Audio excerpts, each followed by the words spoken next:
Students at Stanford University once undertook an experiment that involved a game called the community game. It's simple. In the first round, you choose to cooperate with the other player, or defect from him. The other player makes the same choice. Neither player knows the other's decision before the outcome of the first round. If you both choose to cooperate, you both earn $40. Your payoff is best if you decide to defect, and the other player decides to cooperate. You earn $80. But if you decide to cooperate and the other player decides to defect, you lose $20. Let's play it for 7 successive rounds.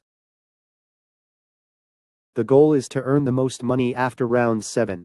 After the first round, you will know what the other player chose, and he will know what you chose. For the first round, which choice will you make to cooperate or defect? In a study running this experiment on Stanford students, Stanford professor Lee Ross and his colleagues found that 70% of students chose to cooperate and 30% chose to defect. You may recognize this game. It's a version of the famous prisoner's dilemma game that economists often use. But this is not the interesting story here.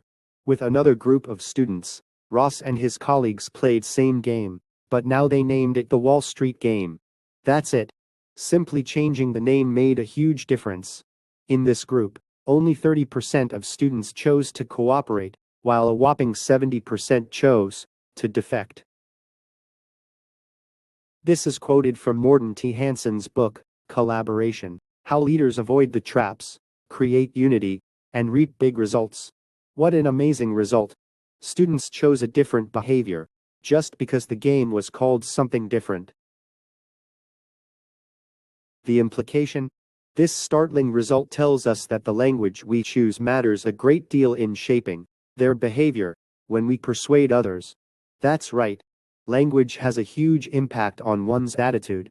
This is why we have to be careful about language choices when planning something.